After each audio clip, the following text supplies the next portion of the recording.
إن الحمد لله نحمده ونستعينه ونستغفره ونعوذ بالله من شرور أنفسنا ومن سيئات أعمالنا من يهده الله فلا مضل له ومن يضلله فلا هادي له وأشهد أن لا إله إلا الله وحده لا شريك له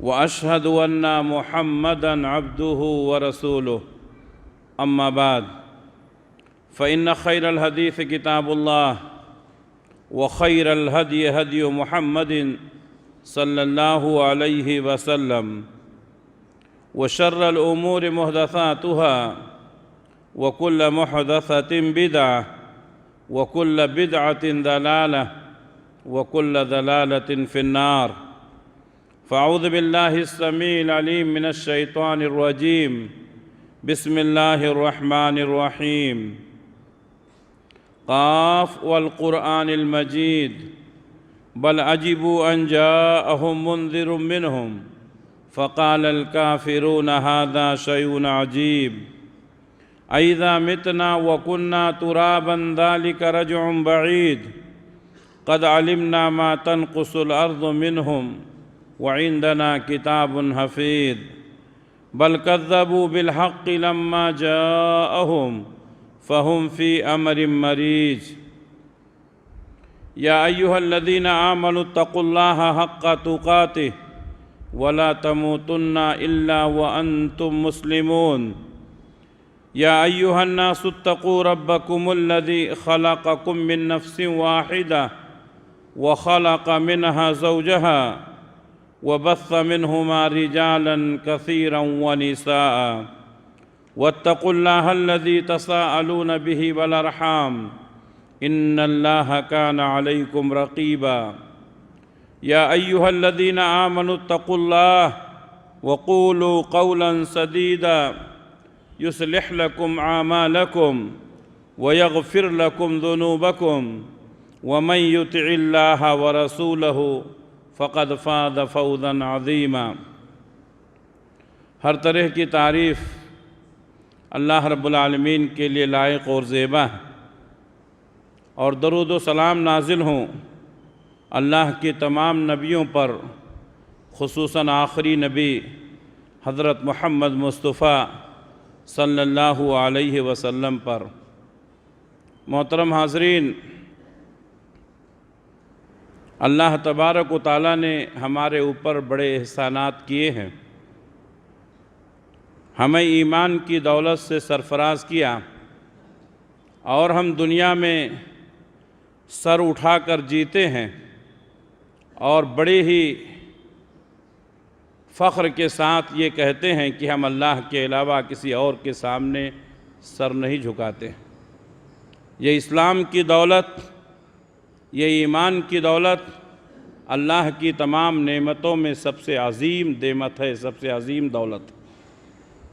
لیکن اس نعمت کو دوسروں تک پہنچانے کے لیے، اللہ کے بندوں تک اس کو پہنچانے کے لیے ہمارے اسلاف نے کیا قربانیاں دی ہیں، اور کس طرح ایثار اور سخاوت اور فیاضی کا معاملہ انہوں نے پیش کیا ہے، تاریخ کے سنہرے حروف میں لکھے ہوئے ہیں۔ کوئی بھی قوم اس وقت تک سربلند نہیں ہو سکتی ہے جب تک کہ اس کے اندر قربانی کا جذبہ نہ ہو، ایثار کا جذبہ نہ ہو۔ آج ہم اپنے آپ کو مسلمان کہتے ہیں، اللہ کے نبی صلی اللہ علیہ وسلم کی احادیث ہمارے سامنے ہیں، لیکن ہم اپنے آپ کو مسلمان کہتے ہیں، یہ ایمان ہم تک کیسے پہنچا ہے، اور اسلام کا سرمایہ ہمارے ہاتھوں میں کیسے پہنچا، اس کے پیچھے ہمارے اسلاف نے کتنی قربانیاں دی ہیں، آپ سنیں گے، آپ پڑھیں گے تو حیران ہو جائیں گے۔ جب قوم کے اندر قربانی کا جذبہ پیدا ہوتا ہے تو اللہ تعالیٰ اس قوم کو سربلند کرتا ہے۔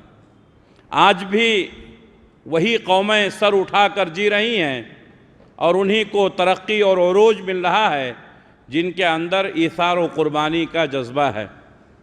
ہماری قوم، ہمارا مذہب ایسے واقعات سے بھرا پڑا ہے۔ اللہ کے نبی صلی اللہ علیہ وسلم نے اور آپ کے صحابہ نے اسلام کو دوسروں تک پہنچانے کے لیے جو قربانیاں دی ہیں اور جس ایثار اور ہمدردی کا ثبوت دیا ہے وہ احادیث میں موجود ہیں، اور قرآن مجید میں بھی اللہ تبارک و تعالیٰ نے ان کی طرف اشارہ کیا ہے۔ ایک ہوتا ہے کسی کی مدد کرنا، اور ایک ہوتا ہے مدد سے بڑھ کر سخاوت اور فیاضی کرنا، اور اس سے بھی بڑھ کر ہوتا ہے قربانی دینا، اور قربانی سے بھی بڑھ کر ہے ایثار۔ تو آج ہم ایثار کے تعلق سے گفتگو کریں گے۔ ایثار کسے کہتے ہیں؟ اپنی ضرورت کے ہوتے ہوئے اپنے جذبات کو اور اپنے خواہشات کو دبا کر کے دوسروں کی مدد کرنا۔ ہمیں بھوک لگی ہے، ہمارے پاس ایک خوراک کھانا ہے، لیکن کوئی محتاج پہنچ گیا، ہم اپنے بھوک کو مار دیں گے، ہم صبر کر لیں گے اور سامنے والے کا پیٹ بھر دیں، اس کا نام ایثار ہے۔ سخاوت اور فیاضی کی بہت ساری مثالیں آپ کو ملیں گی، لیکن ایثار و قربانی کی مثالیں ہمارے اسلاف نے جو پیش کی ہیں، اگر آپ پڑھیں گے تو ایمان تازہ ہو جائے گا۔ اللہ تبارک و تعالیٰ نے صحابہ کرام کی صفات کو بیان کرتے ہوئے قرآن مجید میں سورۃ الحشر میں فرمایا وَيُؤْثِرُونَ عَلَىٰ أَنفُسِهِمْ وَلَوْ كَانَ بِهِمْ خَصَاصَةٌ، وہ لوگ اپنے نفس پر دوسروں کو ترجیح دیتے ہیں حالانکہ وہ خود ضرورت مند ہوتے ہیں۔ بھوکے رہتے ہیں لیکن لوگوں کو کھلاتے ہیں، پیاسے رہتے ہیں لیکن لوگوں کو پلاتے ہیں، ضرورت اپنی ہوتی ہے لیکن لوگوں کا تن ڈھکتے ہیں۔ یہ مسلمانوں کی صفت اللہ نے قرآن مجید میں بیان کی ہے۔ اللہ کے نبی صلی اللہ علیہ وسلم کے متعلق اللہ نے فرمایا یا ایھا النبی انا ارسلناک شاہدا ومبشرا ونذیرا، اے نبی ہم نے آپ کو بھیجا ہے شاہدا ومبشرا ونذیرا، شاہد بنا کر کے، مبشر بنا کر کے، نذیر بنا کر کے۔ شاہد کے معنی گواہی دینے والا، مبشر کے معنی خوشخبری دینے والا، نذیر کے معنی ڈرانے والا۔ اللہ کے نبی صلی اللہ علیہ وسلم اس بات کی گواہی دینے والے تھے کہ اللہ کے سوا کوئی معبود نہیں، اور محمد رسول اللہ صلی اللہ علیہ وسلم اللہ کے آخری رسول ہیں۔ وَمُبَشِّرًا، اللہ کے نبی صلی اللہ علیہ وسلم کو مبشر بنا کر بھیجا گیا۔ جو لوگ آپ کے اوپر ایمان لائے، جس نے اللہ تبارک و تعالیٰ کو اپنا معبود تسلیم کیا اور جس نے اسلامی تعلیمات کی روشنی میں زندگی گزاری، اللہ کے نبی صلی اللہ علیہ وسلم ان کے لیے کامیابی کی اور جنت کی بشارت دینے والے تھے۔ وَنَذِيرًا، اور آپ ڈرانے والے تھے جو آپ کے اوپر ایمان نہیں لایا، اللہ کے اوپر ایمان نہیں لایا، اسلام کو قبول نہیں کیا، اپنی مرضی کے مطابق زندگی گزاری، اللہ کی نافرمانی کرتا رہا، تو اللہ کے نبی صلی اللہ علیہ وسلم ایسے لوگوں کو جہنم سے ڈرانے والے تھے کہ ایسے لوگوں کا انجام بہت بھیانک ہونے والا ہے۔ تو آپ شاہد تھے، آپ مبشر تھے، آپ نذیر تھے۔ وَدَاعِيًا إِلَى اللَّهِ بِإِذْنِهِ، اور اللہ کے حکم سے لوگوں کو اللہ کی طرف بلانے والے تھے۔ اللہ نے آپ کو حکم دیا تھا کہ آپ لوگوں کو اللہ سے جوڑیں، اس لیے اللہ کے نبی صلی اللہ علیہ وسلم نے اللہ کے حکم سے لوگوں کو اللہ کی طرف بلایا۔ وَدَاعِيًا إِلَى اللَّهِ بِإِذْنِهِ، اللہ کی طرف بلانے والے تھے اللہ کے حکم سے۔ وَسِرَاجًا مُنِيرًا، اور آپ روشن چراغ تھے، روشن چراغ تھے۔ چراغ کی صفت آپ جانتے ہیں۔ چراغ پہلے زمانے میں یہ لائٹ، یہ پنکھے، یہ ٹیوب لائٹ، یہ سب نہیں تھی۔ لوگ گھروں میں اجالا کرنے کے لیے چراغ جلاتے تھے، اور چراغ جب جلتا تھا تو خود کو تو جلاتا تھا لیکن لوگوں کو روشنی پہنچاتا تھا۔ سراج کے اندر اللہ نے یہ صفت رکھی ہے، چراغ کے اندر اللہ نے یہ صفت رکھی ہے کہ چراغ اپنے آپ کو جلاتا ہے، لوگوں کو فائدہ پہنچاتا ہے۔ تو اللہ کے نبی صلی اللہ علیہ وسلم کو اللہ نے فرمایا وَسِرَاجًا مُنِيرًا، آپ روشن چراغ تھے، اپنے آپ کو جلا کر کے لوگوں کو فائدہ پہنچانے والے تھے۔ آپ نے اپنے نفس کو کچل کر کے، اپنے جذبات اور خواہشات کو کچل کر کے لوگوں کی ضرورتوں کو پورا کیا۔ یہ اللہ کے نبی صلی اللہ علیہ وسلم کی صفت تھی۔ ہم اسی نبی کے ماننے والے ہیں، ہم اسی نبی کی امت ہیں۔ ہمارا بھی یہی عمل ہونا چاہیے کہ ہم چراغ کی طرح جئیں، جہاں رہیں روشنی پھیلائیں، جہاں رہیں لوگوں کو فائدہ پہنچائیں۔ ہمیں اپنے آپ کو جلا کر کے، اپنے آپ کو مٹا کر کے لوگوں کو فائدہ پہنچانا ہے۔ مٹا دے اپنی ہستی کو، اگر کچھ مرتبہ چاہے کہ دانہ خاک میں مل کر گلے گلزار ہوتا ہے۔ اللہ کے نبی صلی اللہ علیہ وسلم نے اپنے آپ کو، اپنے جذبات کو، اپنے خواہشات کو اور اپنے ارمانوں کو گلا گھونٹ کر کے لوگوں کو فائدہ پہنچایا۔ اسی لیے اللہ رب العالمین نے فرمایا وَسِرَاجًا مُنِيرًا، آپ روشن چراغ تھے۔ سورہ احزاب میں آپ کو یہ آیت مل جائے گی۔ حضرت جابر بن عبداللہ رضی اللہ تعالیٰ عنہ کہتے ہیں، صحیح بخاری صحیح مسلم کی حدیث ہے، ما سئل رسول اللہ صلی اللہ علیہ وسلم شیئا قط فقال لا، آپ کی زندگی میں کبھی ایسا نہیں ہوا کہ آپ صلی اللہ علیہ وسلم سے کسی چیز کا سوال کیا جائے، کوئی چیز آپ سے مانگی جائے اور آپ یہ کہہ دیں کہ میں نہیں دے سکتا ہوں۔ اللہ اکبر۔ آپ سے کوئی سوال ایسا کیا نہیں گیا کہ آپ نے کہہ دیا ہو کہ میں نہیں دے سکتا ہوں۔ صبح سے شام تک ہمارے سامنے کتنے سوالی آتے ہیں، ہمارے سامنے لوگ کتنے اپنے معاملات کو پیش کرتے ہیں، ہم ان کے ساتھ کیا رویہ اپناتے ہیں، ہم ان کے ساتھ کیا معاملہ کرتے ہیں۔ اللہ کے نبی صلی اللہ علیہ وسلم نے اپنی زندگی میں کبھی بھی کسی بھی سوالی کو نہ نہیں کہا۔ اللہ کے نبی صلی اللہ علیہ وسلم کے پاس ایک دیہاتی آدمی آیا اور اس نے کہا کہ اے اللہ کے رسول، اگر آپ مجھے بکریاں دے دیں تو میں ایمان لے آؤں گا۔ اللہ کے نبی صلی اللہ علیہ وسلم نے پوچھا کہ تمہیں کتنی بکریاں چاہیے؟ کہا آپ کتنی دے سکتے ہیں؟ اللہ اکبر۔ اللہ کے نبی صلی اللہ علیہ وسلم نے فرمایا یہ جتنی بکریاں ہیں سب اس کو دے دو۔ حدیث کے الفاظ ہیں دو پہاڑ ادھر ادھر، اس کے درمیان میں جتنی جگہ رہتی ہے، جتنی بڑی وادی ہے، اللہ کے نبی صلی اللہ علیہ وسلم نے اتنی بکریاں دیں کہ وہ دو پہاڑوں کے درمیان کی وادی ان بکریوں سے بھر گئی۔ یہ ہے آپ کی سخاوت، یہ ہے آپ کی فیاضی، یہ ہے آپ کا ایثار۔ وہ شخص بکریاں لے کر کے اپنی قوم کے اندر پہنچا، کہا لوگو تم بھی مسلمان ہو جاؤ، لوگو تم بھی نبی پر ایمان لے آؤ۔ اللہ کی قسم محمد صلی اللہ علیہ وسلم اتنا عطا کرتے ہیں کہ اس کے بعد فقیری کا کوئی ڈر نہیں رہتا۔ یہ ہے اللہ کے نبی صلی اللہ علیہ وسلم کی سخاوت اور فیاضی اور آپ کا ایثار و قربانی۔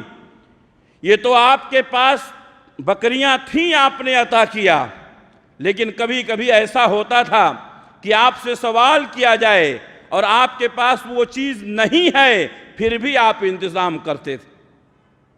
ایک دفعہ اللہ کے نبی صلی اللہ علیہ وسلم کے پاس ایک مسافر آیا اور اس نے کہا کہ اے اللہ کے رسول، میں بہت دور سے آیا ہوں اور میرا سفر ابھی ختم نہیں ہوا ہے، اگر میرے لیے ایک سواری کا انتظام کر دیں تو بہتر ہوگا۔ اللہ کے نبی صلی اللہ علیہ وسلم کے پاس اس وقت سواریاں نہیں تھیں۔ ایک صحابی کھڑے ہوئے اور کہا کہ اے اللہ کے رسول، ہمارے فلاں ساتھی کے پاس کئی سواریاں ہیں، اگر ان سے کہا جائے تو اس مسافر کے لیے سواری کا انتظام ہو سکتا ہے۔ اللہ کے نبی صلی اللہ علیہ وسلم نے وہ صحابی کو بلوایا اور ان سے کہا دیکھو یہ تمہارے بھائی مسافر ہیں، سفر پر ہیں، یہ سفر سے آ رہے ہیں، ابھی ان کا سفر جاری ہے، ان کو سواری کی ضرورت ہے، اگر ان کے لیے سواری کا انتظام کیا جائے تو بڑا بہتر ہوگا۔ فوراً صحابی نے ایک سواری کا انتظام کر دیا۔ اللہ کے نبی صلی اللہ علیہ وسلم نے فرمایا کہ جو شخص کسی کو خیر کی طرف رہنمائی کرتا ہے، خیر کرنے والے کو بھی اتنا ہی ثواب ملتا ہے جتنا رہنمائی کرنے والے کو ثواب ملتا ہے۔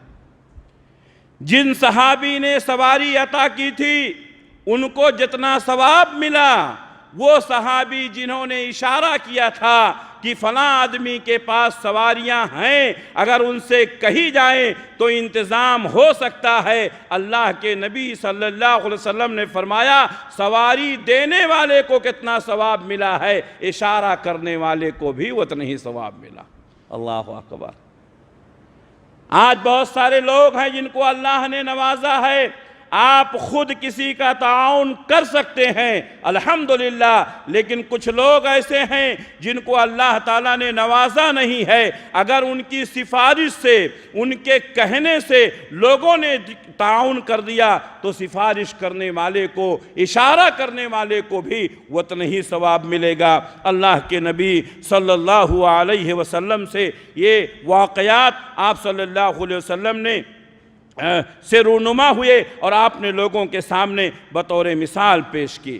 کبھی کبھی ایسا ہوتا تھا کہ اللہ کے نبی صلی اللہ علیہ وسلم کے پاس ایک ہی چیز ہے اور وہ آپ کو پسند ہے، لیکن آپ اپنی پسند کو اور اپنے خواہشات کو دبا کر کے لوگوں کی خواہش پوری کرتے تھے۔ ایک دفعہ حضرت سعد ابن سعد رضی اللہ تعالیٰ عنہ بیان کرتے ہیں، صحیح بخاری کی حدیث ہے کہ ایک عورت نے آپ کو ایک چادر کا ہدیہ پیش کیا، بڑی خوبصورت چادر تھی۔ اللہ کے نبی صلی اللہ علیہ وسلم کو اس عورت نے چادر کا ہدیہ پیش کیا اور اس عورت نے کہا کہ اے اللہ کے رسول، میری خواہش ہے کہ آپ اسے زیبتن کریں، آپ اس کو پہنیں۔ اللہ کے نبی صلی اللہ علیہ وسلم نے وہ چادر پہنی، آپ نے زیبتن کیا، بڑی خوبصورت چادر تھی۔ اللہ کے نبی صلی اللہ علیہ وسلم پہن کر باہر نکلے۔ ایک صحابی نے کہا اللہ کے رسول بڑی خوبصورت چادر ہے، بڑی خوبصورت چادر ہے، آپ مجھے عطا کر دیں، آپ کو خود ہدیہ ملا ہے، آپ کو وہ چادر پسند ہے، آپ نے وہ چادر زیبتن کیا ہے۔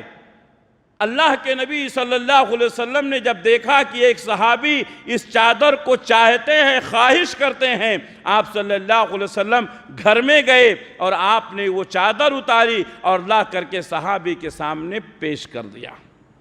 دوسرے صحابہ نے جو یہ منظر دیکھا تھا، وہ صحابہ نے کہا، صحابی کو ڈانٹا، کہا یار عجیب آدمی ہیں آپ، اللہ کے نبی صلی اللہ علیہ وسلم نے چادر کو زیبتن کیا تھا، آپ صلی اللہ علیہ وسلم کو وہ چادر پسند تھی، پھر بھی تم نے سوال کر لیا، حالانکہ تمہیں معلوم ہے کہ اللہ کے نبی صلی اللہ علیہ وسلم سے جب کسی چیز کا سوال کر لیا جائے تو آپ نہ نہیں کرتے ہیں، اس کے باوجود بھی تم نے سوال کر لیا۔ صحابی نے کہا تم کیا سمجھتے ہو میں نے یہ چادر یوں ہی مانگ لیا ہے؟ نہیں نہیں، میں نے یہ چادر اس لیے مانگا ہے، یہ چادر اللہ کے نبی صلی اللہ علیہ وسلم نے اپنے بدن پر اوڑھا تھا اور اس چادر نے نبی کے جسم کو لمس کیا ہے، میں نے اس لیے سوال کیا تاکہ اس چادر کو رکھ لوں اور کفن کے طور پر استعمال کروں۔ میرے بھائیو، ہمارے نبی نے وہ چادر دے دی۔ آپ صلی اللہ علیہ وسلم کا ایثار، آپ صلی اللہ علیہ وسلم کی قربانیاں کیسی تھی؟ اللہ کے نبی صلی اللہ علیہ وسلم کے پاس ایک مہمان آئے اور شام کا وقت تھا، آپ نے اپنی بیویوں کے پاس پیغام بھیجا کہ ایک مہمان آئے ہوئے ہیں، ان کے کھانے کا انتظام کیا جائے۔ اللہ کے نبی صلی اللہ علیہ وسلم کے گھر کی معیشت آپ کو معلوم ہے، پہلی بیوی کے یہاں، دوسری، تیسری، تمام بیویوں کے یہاں پیغام بھیجا گیا، تمام بیویوں کی طرف سے ایک ہی جواب آیا، گھر میں کھانے کے لیے کچھ نہیں ہے، صرف پانی ہے، صرف پانی ہے۔ حضرت عائشہ صدیقہ رضی اللہ تعالی عنہا کی ایک اور حدیث بیان کر کے پھر اس واقعے کو پورا کرتا ہوں۔ حضرت عائشہ صدیقہ رضی اللہ تعالی عنہا کہتی ہیں کبھی کبھی کئی دن گزر جاتے تھے، ہم ایک چاند دیکھتے تھے، دوسرا دیکھتے تھے، تیسرا دیکھتے تھے، کئی دن گزر جاتے تھے اور کھجور اور پانی کے سوا ہمارے گھروں میں کچھ نہیں ہوتا تھا۔ لیکن یہ مہمان کے آنے کے بعد ازواج مطہرات کے گھروں سے جو جواب آیا کہ گھر میں پانی کے سوا کچھ نہیں ہے، یہ اس بات کی دلیل ہے کہ اس رات نبی کے گھر میں کھجور بھی نہیں تھے۔ اللہ اکبر! یہ تھی آپ کی معیشت، آپ کے گھر میں کھانے کے لیے کھجور بھی نہیں ہے، صرف پانی ہے۔ اللہ کے نبی صلی اللہ علیہ وسلم کی طرف سے جب ازواج مطہرات کی طرف سے آپ کے پاس یہ جواب آیا، آپ نے اعلان کیا، کون ہے جو ہمارے اس مہمان کو آج اپنا مہمان بنائے؟ ایک انصاری صحابی ابو طلحہ انصاری رضی اللہ تعالیٰ عنہ کھڑے ہوئے اور کہا کہ اے اللہ کے رسول، میں آپ کے مہمان کو آج اپنا مہمان بنانا چاہتا ہوں۔ نبی کے گھر کا حال یہ ہے کہ گھر میں پانی کے سوا کچھ نہیں۔ جب نبی کا حال یہ ہے تو صحابی کا حال کیا ہوگا؟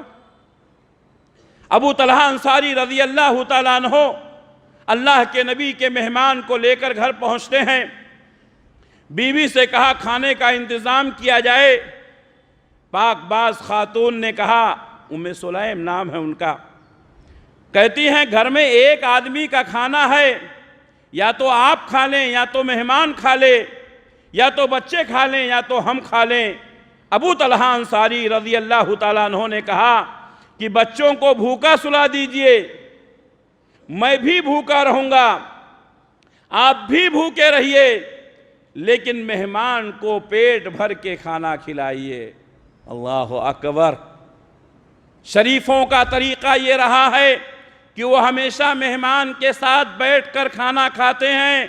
سن لو، مہمان کی عزت میں یہ بات شامل ہے کہ آپ جب مہمان کے سامنے کھانا پیش کریں تو آپ خود بیٹھ کر کھائیں۔ یہ مہمان کی تکریم ہے۔ صرف مہمان اکیلے کو کھانا کھلانا یہ مہمان کی توہین ہے، یہ مہمان کی تحقیر ہے، یہ مہمان کی تذلیل ہے۔ ہاں، اگر کئی مہمان ہوں تو کوئی حرج نہیں ہے، لیکن اگر اکیلا مہمان ہے اور ایک اکیلے کو آپ کھلا رہے ہیں اور آپ خود اس کے ساتھ نہیں کھا رہے ہیں تو یہ مہمان کی توہین ہے۔ سن لیں، گھر میں صرف ایک خوراک کھانا ہے، اس کے باوجود بھی ابو طلحہ انصاری رضی اللہ تعالیٰ عنہ مہمان کے ساتھ بیٹھتے ہیں۔ اپنی بیوی سے کہا کہ جب ہم کھانا کھانے کے لیے بیٹھیں گے تم چراغ کو بجھا دینا، اس حساب سے کہ چراغ کا تیل ختم ہو گیا ہے اور تم چراغ میں تیل ڈالنا چاہتی ہو۔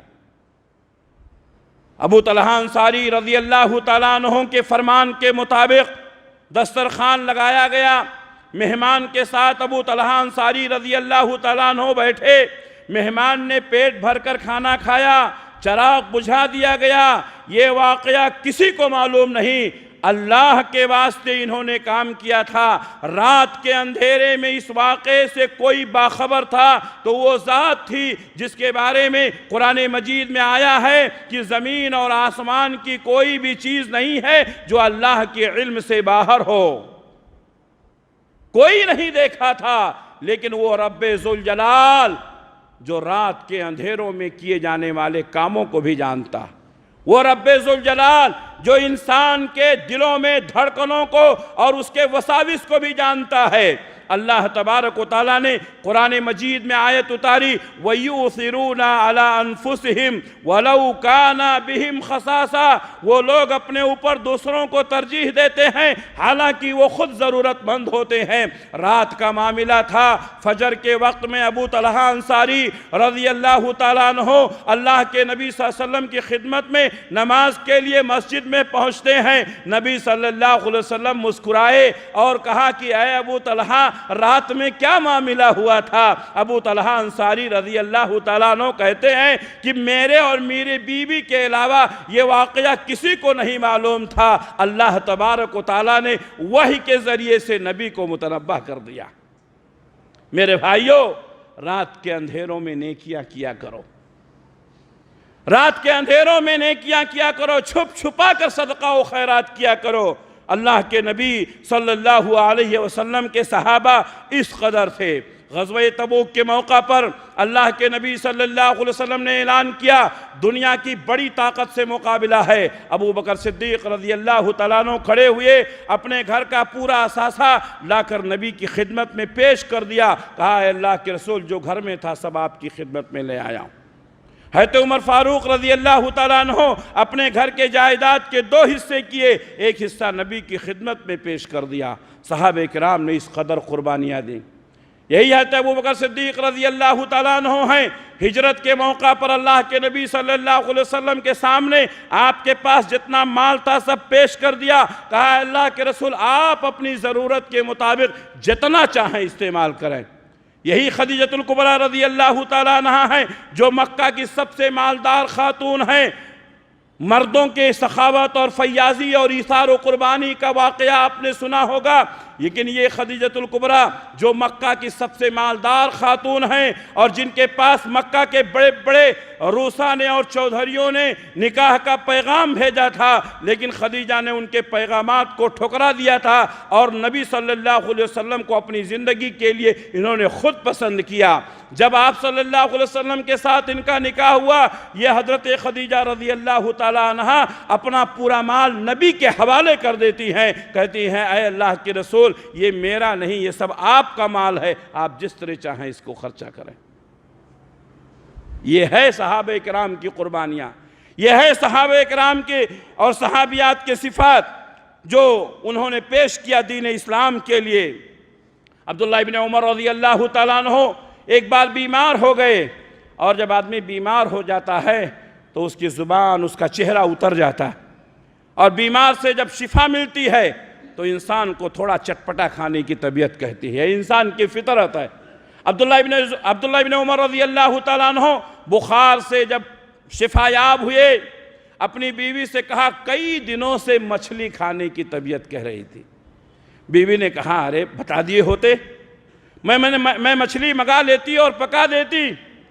عبداللہ ابن عمر رضی اللہ تعالیٰ عنہ نے اپنی بیوی سے شفقت سے کہا تم میری خدمت کر کے ویسے ہی پریشان رہتی تھی، باورچی خانے کا اور بوجھ میں تمہارے اوپر نہیں ڈالتا چاہتا تھا۔ اپنی بیویوں کے ساتھ شفقت و محبت کا معاملہ کرو۔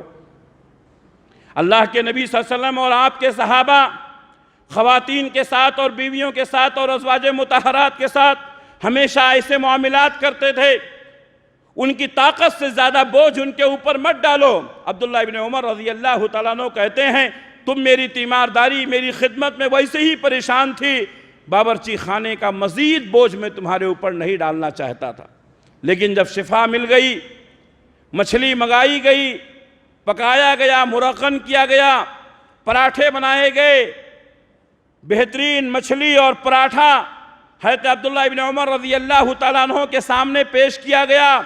کئی دنوں سے بیماری کے بعد اٹھے ہیں اور کافی دنوں سے خواہش تھی کہ مچھلی کھائیں، سامنے دسترخوان پیش کیا گیا، ایک آدمی نے دستک دی بھوکے کو کھانا کھلا دو، کئی دنوں سے بھوکا ہوں۔ حضرت عبداللہ ابن عمر رضی اللہ تعالیٰ عنہ نے وہ دسترخوان اٹھا کر اس سائل کے حوالے کر دیا۔ اللہ اکبر۔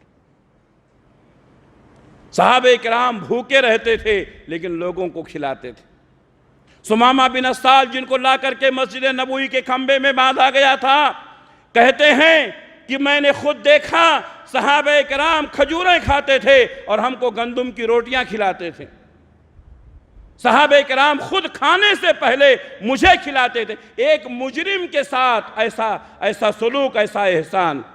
سمامہ بن اسال کون ہیں؟ یہ مجرم تھے، ان کو پکڑ کر لایا گیا تھا، مسجد نبوی کے کھمبے میں باندھا گیا تھا۔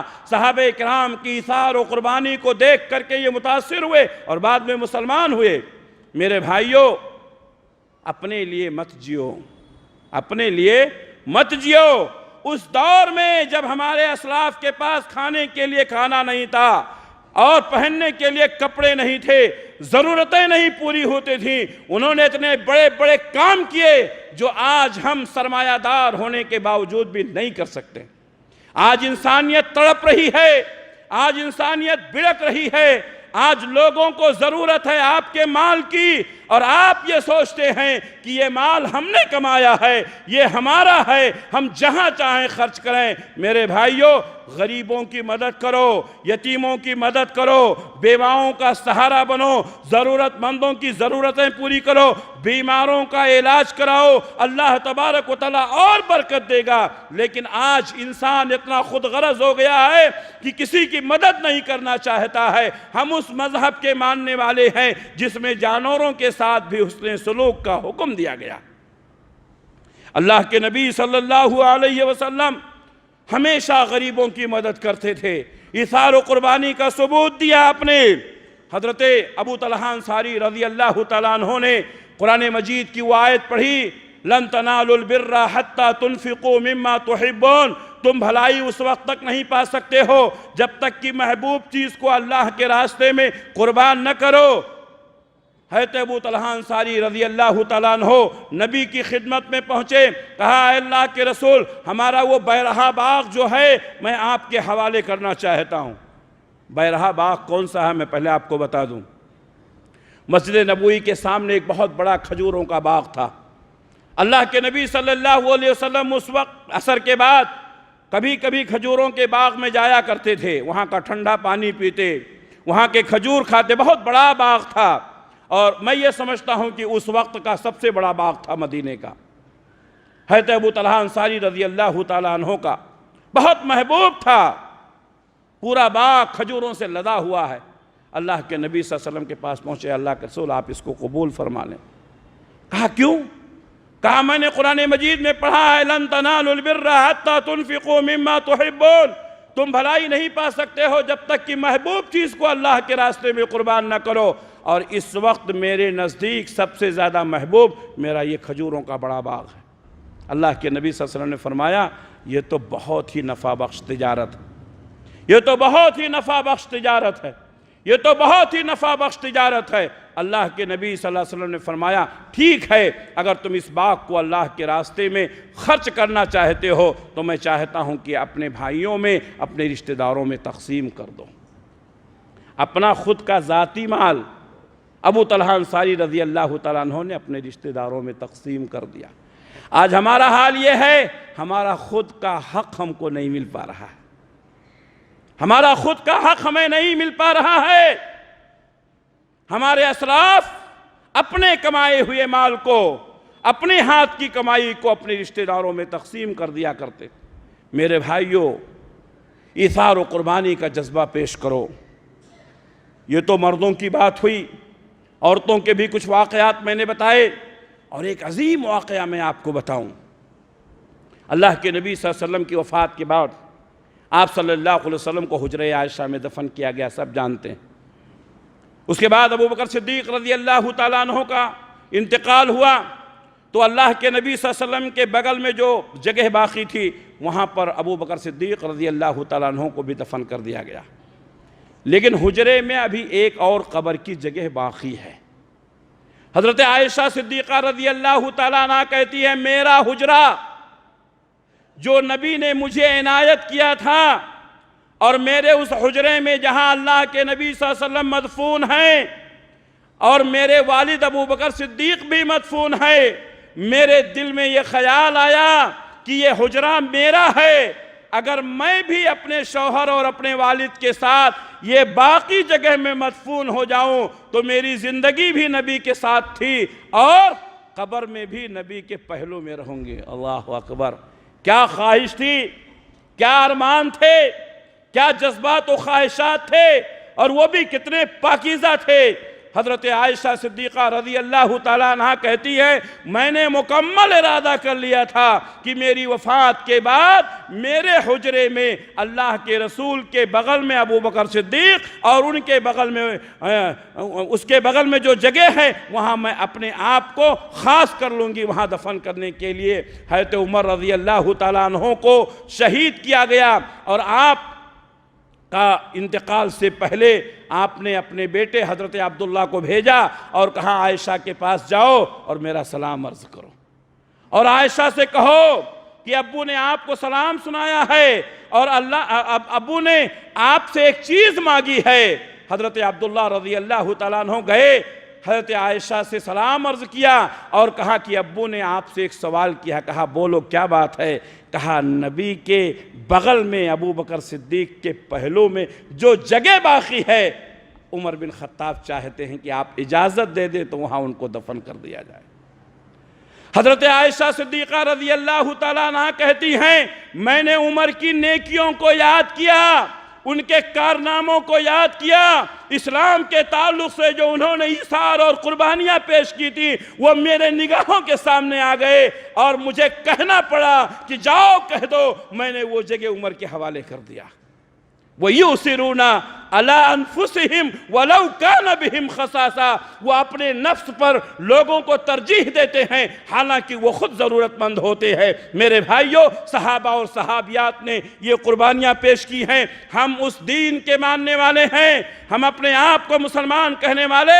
ہمارے اسلاف کی تاریخ قربانیوں سے اور ایثار سے بھری ہوئی ہے، لیکن آج ہمارا حال کیا ہے؟ آج ہم اللہ کے راستے میں نہ ایثار کرنا چاہتے ہیں نہ قربانیاں پیش کرنا چاہتے ہیں. میرے بھائیوں، ہمیں چاہیے کہ اپنے اسلاف کی تاریخ کو زندہ رکھیں. اللہ سے دعا ہے کہ اللہ تعالی ہم سب کو اس کی توفیق عنایت فرمائے. میرے بھائیوں، مرکزی مسجد اہل حدیث چار مینار اس کی توسیع کا کام چل رہا ہے. جیسا کہ آپ حضرات کو معلوم ہے، بہترین موقع ہے کہ آپ حضرات اپنی طرف سے، اپنے مرحومین کی طرف سے زیادہ تعاون کر کے مسجد کی تعمیر میں حصہ لیں. انشاءاللہ اللہ تبارک و تعالیٰ اسے آپ کے لیے اور آپ کی مرحومین کے لیے صدقہ جاریہ بنائے گا. یہ ہمارا مرکز ہے، یہ پورے کرناٹک کے اہل حدیثوں کا مرکز ہے. ہم سب کی ذمہ داری ہے کہ اپنے مرکز کو مضبوط کریں اور اس کی تعمیر میں زیادہ سے زیادہ حصہ لیں. اللہ سے دعا ہے کہ اللہ تبارک و تعالیٰ ہم تمام کو یہ نیک کام میں زیادہ سے زیادہ آگے بڑھ کر کے تعاون کرنے کی توفیق عنایت فرمائے. اللہ ہم سب کی قربانیوں کو قبول فرمائے. اپنے اسلاف کی تاریخ کو زندہ کرنے کی اللہ ہم سب کو توفیق عنایت فرمائے. اللہ جب تک دنیا میں رکھے اسلام پر قائم رکھے. خاتمہ ہو تو ایمان بالخیر پر ہو. ربنا تقبل منا انک انت السمیع العلیم وتب علینا انک انت التواب الرحیم برحمتک یا ارحم الراحمین. آمین.